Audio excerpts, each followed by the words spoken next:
My dear friends, this is our fourth lecture on postmodernism. I hope you have listened to the previous lectures in which I tried to introduce postmodernism. And today we shall discuss a topic called constructivism, a concept called constructivism that is occurring in postmodern literature. So constructivism is a postmodern literary theory. Now constructivism is a theory that has application in multiple areas. Before we go on to the literary theory, let us discuss constructivism in other areas.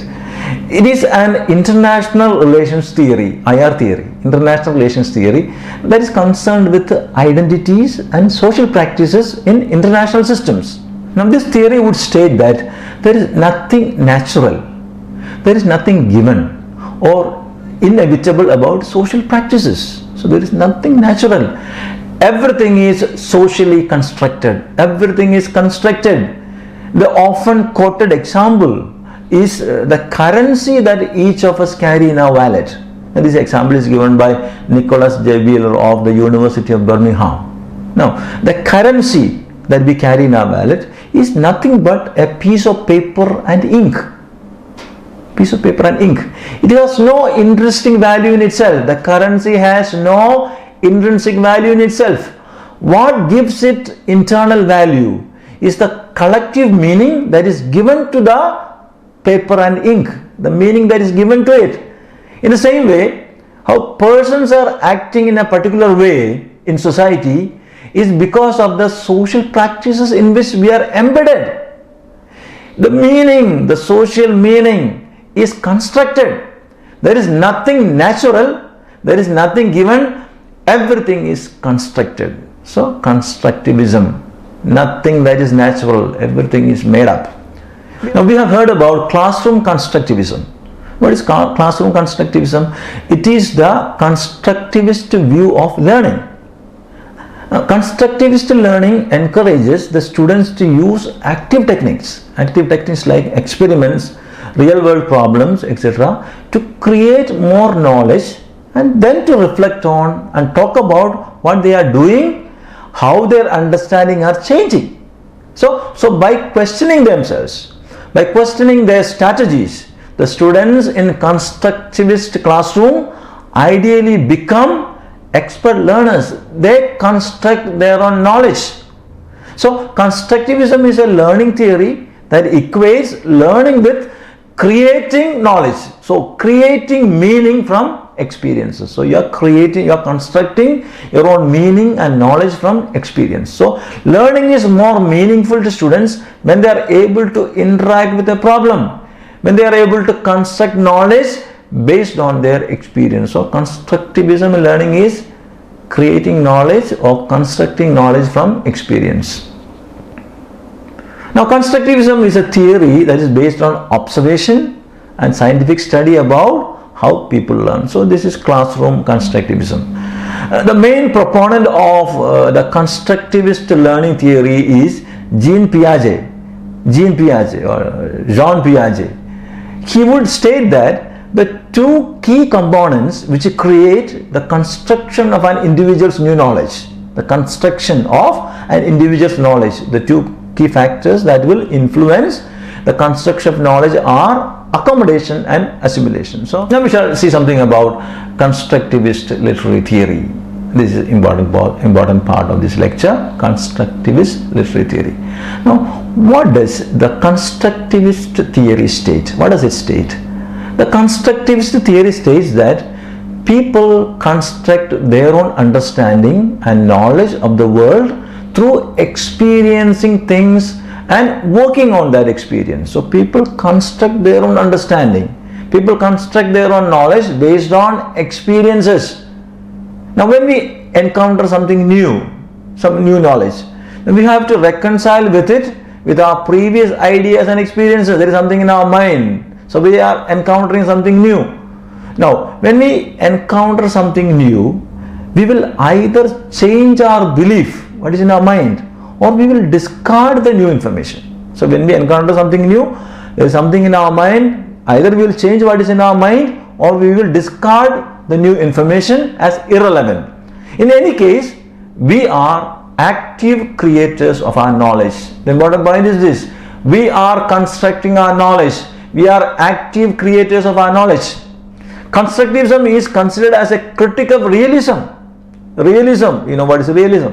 Constructivism emphasizes that reality is always constructed. There is nothing original.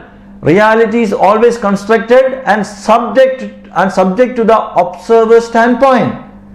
Realism attempts to represent subject matter truthfully, objectively, avoiding speculative fiction and supernatural elements. So realism will depict as it is. Constructivism would say that there is nothing original, everything is constructed. The postmodern philosophy emphasizes contextual construction of meaning and the multiple perspectives. So contextual construction of meaning is constructed. There are multiple meanings, there is no singular meaning. Postmodernism argues that knowledge is constructed by people and groups of people.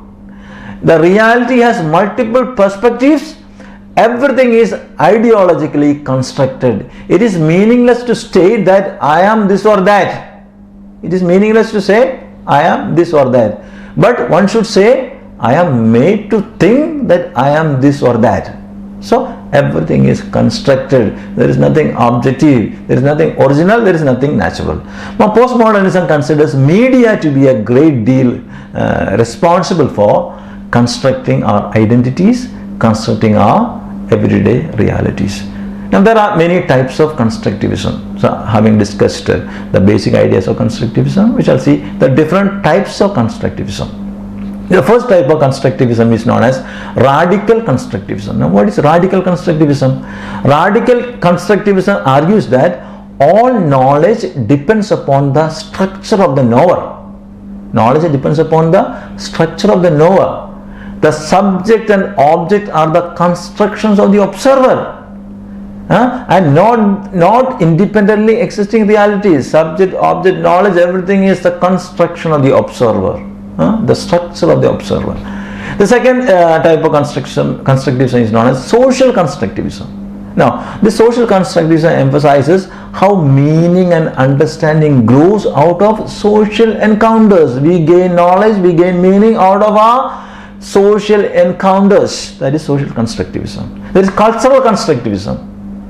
Knowledge and reality is the product of the cultural context in which we are living. It means that two independent cultures will mostly have different observational methodologies, different value system, different knowledge. So cultural constructivism. There is a fourth kind of constructivism known as critical constructivism. Now what is critical constructivism? Critical constructivism maintains that our perspectives of the world, our perspectives of the self, our perspectives of the other are constructed by the historical, social, cultural, economic and political context. Everything is constructed. Therefore, it encourages critical thinking and criticality in the research process. So when you read something, when you listen to something, please remember this: it is constructed.